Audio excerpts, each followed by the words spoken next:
Hello दोस्तों, आपका एक बार फिर स्वागत है आपके अपने चैनल रेनबो रोशनी में मेरे यानी इति सक्सेना के साथ। ज्योग्राफी एनसीईआरटी सीरीज को आगे बढ़ाते हुए हम क्लास 7th की एनसीईआरटी और एनवायरनमेंट का चैप्टर 4 कर रहे थे।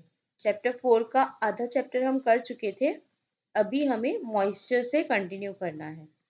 ठीक है, तो एयर कंपोजिशन पढ़ा था, green house effect, global warming पढ़ा था, एयर सर्कुलेशन के बारे में मैंने आपको बताया था, लेयर्स ऑफ एटमॉस्फेयर क्या होती है।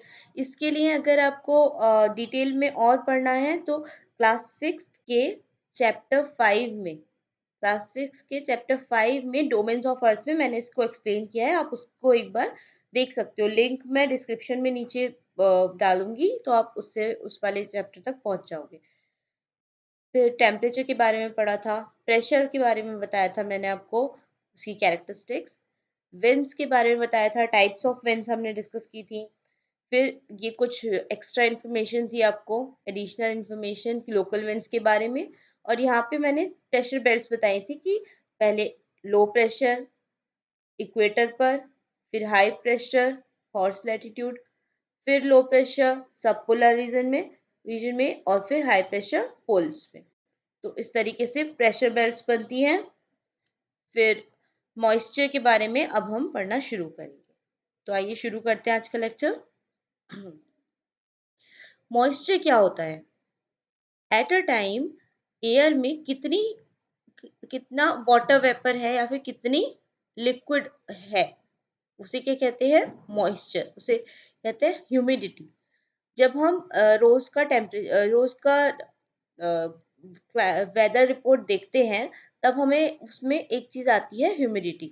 अब एक चीज ध्यान रखिए कि क्लाइमेट और वेदर में क्या डिफरेंस होता है। मैंने आपको पहले भी बताया है, क्लाइमेट होता है जब हम ओवर द ईयर्स, मतलब 20 ईयर, 30 ईयर, 40 ईयर्स, ऐसे over the years in parameters को, किन पैरामीटर्स को?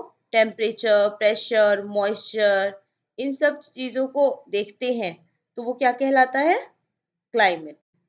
ठीक है, लेकिन हम डे टू डे बेसिस पे अगर हम उसे इवेल्युएट कर रहे हैं, उनको नोट कर रहे हैं, तो वो क्या कहलाएगा? एक जगह का वेदर। ठीक है, तो वेदर और क्लाइमेट में क्या डिफरेंस है, समझ आता है? ओके, तो अब हम बताते हैं कि मॉइस्चर क्या होता है। कि किसी भी टाइम पर एयर में कितना पानी है, वो उसकी ह्यूमिडिटी कहलाता है, वही उसको मॉइस्चर कहलाता है। प्रेसिपिटेशन क्या होता है? जब पानी ऊपर बादल में जाता है। ठीक है, क्यों जाएगा? देखिए, वाटर जब इंसुलेशन होगा, मतलब हीट बढ़ेगी। हीट बढ़ेगी तो वाटर वेपर बन जाएगा। जितना भी अर्थ पे इतना सारा वाटर है, उसमें से काफी सारा वाटर क्या बन जाएगा? वेपर बनेगा। और वेपर बन के ये जाएगा ऊपर। ठीक है, ऊपर, क्योंकि ट्रोपोस्फेयर में जाते जाते ये क्या हो जाएगा? Cool down. और यहाँ पर आके जब ये ठंडा हो जाएगा, तो ये क्या करेगा? आइस के फॉर्म में इस तरीके से कुछ बादल फॉर्म कर देगा। पर जब यहाँ पे भी सैचुरेशन हो जाएगा, तो ये वापस से हैवी होने की वजह से नीचे आएगा। कैसे आएगा? रेन, हेल, स्नो, स्लीट, जो बारिश होती है, रेनफॉल होता, मतलब स्नोफॉल होता है, उन सब के फॉर्म में ये वापस जमीन पे वाटर बन के आ जाएगा।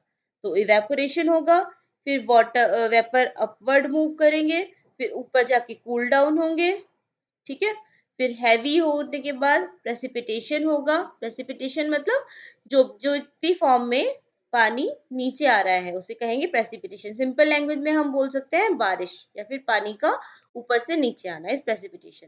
Precipitation that comes down to earth in liquid form is called rain. जब वो लिक्विड फॉर्म में आए तो उसे रेन कहते हैं। जब आइस के फॉर्म में आए तो उसे स्नोफॉल कहते हैं। जब ओले होते हैं ना, ओले गिरते हैं, तो उसे हेल कहते हैं। जब छोटे छोटे से फ्लेक्स गिरे, ठीक है, तो उसे स्लीट कहते हैं। इस तरीके से प्रेसिपिटेशन के डिफरेंट टाइप्स हो सकते हैं। 3 तरीके का रेनफॉल होता है। जो रेनफॉल हम देखते हैं वो 3 तरीके से हो सकता है, 3 टाइप से हो सकता है। एक होता है कन्वेक्शनल रेनफॉल, एक होता है ऑरोग्राफिक रेनफॉल, और एक है साइक्लोनिक रेनफॉल। इनको मैं अभी आपको एक्सप्लेन करूंगी। फिर अदर फॉर्म्स ऑफ प्रेसिपिटेशन ये मैं आपको बता ही चुकी हूँ। ठीक है, अब ये देखिए रेनफॉल। पहला है साइक्लोनिक रेनफॉल। क्या होता है कि कहीं से गर्म एयर आ रही है और कहीं से ठंडी हवा आ रही है, तो क्या होगा जब ठंडी और गर्म हवा आपस में टकराएगी तो यहाँ पे क्लाउड फॉर्मेशन होगा और क्लाउड फॉर्मेशन से बारिश हो जाएगी। तो इस टाइम पे जब कोल्ड एयर वार्म एयर से टकराती है तब साइक्लोन बनते हैं। साइक्लोन्स मतलब बहुत तेज हवाएं चलना, बारिश होना। तो ये जो ऐसी कंडीशंस बन जाती हैं क्लाइमेट की, उसे साइक्लोनिक कंडीशंस कहते हैं और इस जगह पे बारिश होती है। ऐसा कहाँ पे हो सकता है? ये देखिए, ये हमने ये रीजन देखा था। सब पोलर रीजन में क्या होता है? पोल से ठंडी हवा आ रही होती है, लेकिन सब ट्रॉपिकल हाई प्रेशर जोन से इसके कंपैरिजन में गर्म हवा आ रही होती है। तो जब ये ठंडी और गर्म हवा आके सब पोलर लो प्रेशर जोन पे मिलते हैं तो यहाँ पे कई सारी साइक्लोनिक कंडीशंस बन जाती हैं और बारिश होती है। ठीक है, तो ये साइक्लोनिक रेनफॉल हो गया। फिर आता है रिलीफ या फिर orographic rainfall. Moisture containing clouds जब जा रहे हो, एयर में बहुत सारा मॉइस्चर है, कब होगा? देखो, जैसे वाटर बॉडी के ऊपर से एयर जा रही है तो वो क्या करेगी? वहां से पानी को अपने साथ कैरी कर लेगी। अब रास्ते में जैसे ही उसे कोई बड़ा सा पहाड़ दिखेगा तो ये उससे टकरा के पानी बरस जाएगा, क्योंकि टकराने पे क्या होगी? हीट जनरेट होगी और ये जो पानी वो आइस फॉर्म में था वो वाटर फॉर्म में नीचे आ जाएगा। ऐसा कब होता है?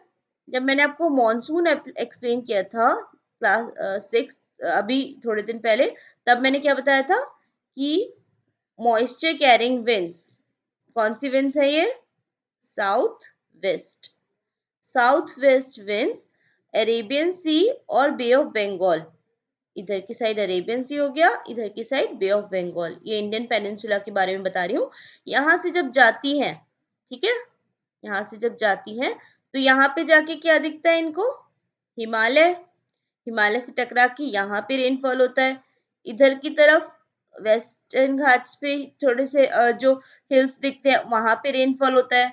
यहाँ पर मेघालय, चेरापूंजी, जहाँ पे भी कुछ डिस्ट्रिक्शन, वहां पे कुछ हर्डल्स आते हैं, पहाड़ों के बड़े बड़े पहाड़ आते हैं, वहां पे रेनफॉल होता है। तो ये रेनफॉल कैसा हुआ? Orographic rainfall. ठीक है, तो ये इसमें दो तीन चीजें कवर होंगी। एक तो साउथ वेस्ट विंड्स का नाम कैसे पड़ा? क्योंकि साउथ वेस्ट से आती है। और ऑरोग्राफिक रेनफॉल इसलिए क्योंकि हिंड्रेंस क्रिएट करते हैं जो पहाड़ होते हैं। और मॉनसून हमारे यहाँ कौन सी टाइप की विंड से आता है? साउथ वेस्ट विंड से मोस्टली आता है। ठीक है, अब आता है कन्वेंशनल रेनफॉल। कन्वेंशनल रेनफॉल जो मैंने अभी आपको एक्सप्लेन की पूरी साइकिल रेनफॉल की पिछले स्लाइड में, वही है कन्वेंशनल रेनफॉल। इंसोलेशन हुआ, हीट बढ़ी, वार्म एयर ऊपर गई, ऊपर जाके कूल डाउन हुई, जब सैचुरेशन हो गया तो फिर मतलब सैचुरेशन का मतलब क्या हुआ कि moisture carrying capacity of air खत्म हो गई, मतलब उससे ज्यादा मॉइस्चर एयर कैरी नहीं कर सकती। तो जब सैचुरेशन हो जाएगा तो वो मॉइस्चर को सिंक कर देगी, नीचे आ जाएगा मॉइस्चर। ठीक है, अर्थ पे किस फॉर्म में? प्रेसिपिटेशन के फॉर्म में। तो ये जो नॉर्मल रेनफॉल होता है इसे कहते हैं कन्वेंशनल रेनफॉल। तो तीन टाइप के रेनफॉल्स आपको याद रहेंगे, साइक्लोनिक और ओरोग्राफिक या रिलीफ या कन्वेंशनल रेनफॉल। इसके बाद एक्सरसाइज करनी है हमें। Okay, what is atmosphere? मैंने आपको बताया था, जो ब्लैंकेट ऑफ एयर, जो एनवेलप ऑफ एयर सराउंडिंग अर्थ है, उसे क्या कहते हैं? Atmosphere. Which two gases makes the bulk of atmosphere? कौन सी two gases है? नाइट्रोजन और oxygen. Which gas creates greenhouse effect in the atmosphere? मैंने खूब सारी गैसेस के नाम आपको इस स्लाइड में बताए हैं। इन स्लाइड्स में कौन से? CO2, CO, methane, water vapour. तो आप CO2 आपकी बुक में स्पेशली दिया हुआ है, लेकिन आप बाकी सारी गैसेस के नाम भी अगर लिखोगे तो आपको एक्स्ट्रा मार्क्स ही मिलेंगे। What is whether? वेदर क्या है? जो day to day climatic conditions change होती हैं उसे किसी प्लेस का वेदर कहते हैं। लेकिन क्लाइमेट क्या है? जब ओवर द इयर्स, मतलब बहुत लंबे पीरियड के टाइम पे वहाँ की क्लाइमेटिक कंडीशंस कैसी हैं, उनको जब हम देखते हैं तो वो वहाँ का क्लाइमेट कहलाता है। ठीक है, नेम 3 टाइप्स ऑफ रेनफॉल। तीनों रेनफॉल अभी अभी हमने पढ़े, ऑरोग्राफिक, कन्वेंशनल और साइक्लोनिक रेनफॉल। ठीक है। What is air pressure? The pressure exerted by air on the surface of earth. Earth की सरफेस पे एयर कितना प्रेशर डाल रही है वो कहलाता है एयर प्रेशर।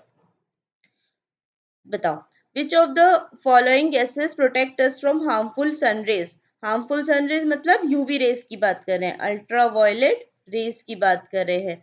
तो कौन बचाता है इससे? Ozone. The most important layer of atmosphere is, कौन सी लेयर है, कहाँ पे सारे वेदर फिनोमिना होते हैं? ट्रोपोस्फियर में। Which of the following layers of atmosphere is free from clouds? कहाँ पे क्लाउड्स नहीं होते? स्ट्रेटोस्फियर में। As we go up the layer of atmosphere, the pressure, क्या होता है प्रेशर? डिक्रीजेस। अगर हम ऊपर जाएंगे, क्योंकि अर्थ की सरफेस पे मतलब सी लेवल पे सबसे ज्यादा प्रेशर होता है, और and we go up pressure reduce होता रहता है। क्यों? क्योंकि एयर का की डेंसिटी भी कम होती रहती है, और ऊपर जाके तो एयर ऑलमोस्ट खत्म ही हो जाती है। ठीक है। as when precipitation comes down to earth in liquid form, it is called, जब liquid form में precipitation अर्थ पे आता है तो उसे क्या कहते हैं? रेन। फिर बताइए, ट्रेड विंड्स, लू क्या होती है? लू एक तरीके की लोकल विंड है। ठीक है। मॉनसून क्या है? सीजनल विंड है। विंड क्या है? हॉरिजॉन्टल मूवमेंट ऑफ एयर है। ट्रेड विंड्स क्या है? परमानेंट विंड्स हैं। ठीक है। अब आता है ये इनकमिंग सोलर एनर्जी क्या है? इंसोलेशन। और कुछ बचा है, लेयर ऑफ ओजोन गैस कहाँ पे होती है? स्ट्रेटोस्फियर में। ठीक है। Wet clothes take longer time to dry on a humid day. ऐसा क्यों होता है? देखो, क्या होता है कि ह्यूमिड डे में ऑलरेडी एयर में बहुत सारा क्या है? मॉइस्चर। और जब वेट क्लोथ्स को हम मॉइस्चर के एयर में सुखाएंगे तो वो क्या सूख पाएंगे? नहीं। तो एयर की कैपेसिटी होती है मॉइस्चर कैरी करने की। तो जब वेट डेज हैं, जब खुद ही ह्यूमिड डेज हैं, उस टाइम वो क्लोथ्स में से जो मॉइस्चर होता है उसे नहीं जल्दी ले पाती है, और इसलिए वेट क्लोथ्स बहुत ज्यादा टाइम लेते हैं सूखने में। ठीक है। The amount of insolation decreases from equator towards pole. इसका रीजन क्या होता है? क्योंकि हमारी अर्थ क्या है, क्यों डिक्रीज हो जाता है इंसोलेशन? हमारी अर्थ की शेप है bulgy at equator and bit flatten at poles. ठीक है। और जो अर्थ टिल्टेड है थोड़ी सी, अर्थ की टिल्ट की वजह से जो मैक्सिमम सनलाइट पड़ती है वो कहाँ पे पड़ती है? ट्रॉपिकल रीजन में, मतलब दोनों ट्रॉपिक्स के बीच में, इक्वेटर के आसपास। ठीक है। उसकी वजह से क्या होता है, जो इंसोलेशन जो सन रेज होती हैं वो पोल्स पे सीधी नहीं पड़ पाती। ठीक है। और यहाँ पे ऑब्लिक रेज पड़ती है। यहाँ पे डायरेक्ट सन रेज और यहाँ पे oblique sun rays. Direct sun rays मतलब इंसोलेशन, ज्यादा अमाउंट ऑफ इंसोलेशन, और ऑब्लिक सन रेज मतलब इंसोलेशन कम, इसलिए पोल्स पे कम इंसोलेशन होता है और इक्वेटर पे ज्यादा। तो इसके दो तीन रीजन हुए। पहला रीजन अर्थ टिल्टेड है, दूसरा डायरेक्ट पोल्स पे ओब्लिक सनरेज पड़ती है, और इक्वेटर पे डायरेक्ट सनरेज पड़ती है। ठीक है। तो ये दोनों चीजें हो जाएंगी इसके रीजन। अब पहले मैंने आपसे जो क्वेश्चन पूछा था कि इनमें से कौन सी लैंडफॉर्म रिवर बनाती है? Oxbow lake, levees, loess, stags and delta. तो ये आपको बताना था मुझे। डेल्टा कौन बनाता है? रिवर बनाती है। ठीक है। फिर ऑक्सबो लेक कौन बनाता है? रिवर बनाती है। लेवीज किसके आसपास होते हैं? रिवर के आसपास होते हैं, जो नेचुरल बैंक्स होते हैं। लोज, लोज तो डेजर्ट लैंडफॉर्म है। स्टैग, स्टैग्स कौन सा लैंडफॉर्म है? स्टैग्स ये सी वेव से बनता है। डेल्टा सी वेव्स भी बना सकते, सी वेव्स और रिवर दोनों के काम है। तो इसमें 1, 2 और 3 होगा। ये आंसर में आप 3 और ऐड करिए, सॉरी 5 और ऐड करिए, 1, 2 एंड 5। तो ये ऑप्शन बी आंसर होगा इसका। ठीक है, ये है इसका आंसर। फिर नेक्स्ट जो है वो ये क्वेश्चन है आपके लिए, आप इसका आंसर मुझे दीजिए, मैं आपको अगली वीडियो में इसका आंसर बताऊंगी। ठीक है, अगला चैप्टर जो हम कवर करेंगे वो ज्योग्राफी एनसीईआरटी क्लास 7th का चैप्टर 5 होगा, वाटर। ये बहुत इंटरेस्टिंग चैप्टर है, तो आपको अगर थोड़ा-सा पढ़ना है पहले तो आप पढ़ लीजिए, पर ये चैप्टर बहुत इंटरेस्टिंग है। मोशन में वाटर फ्लो कैसे होता है उसके बारे में भी पढ़ेंगे और मज़े आएँगे इस चैप्टर को पढ़ने में, ठीक है? तो थैंक यू, हैप्पी लर्निंग।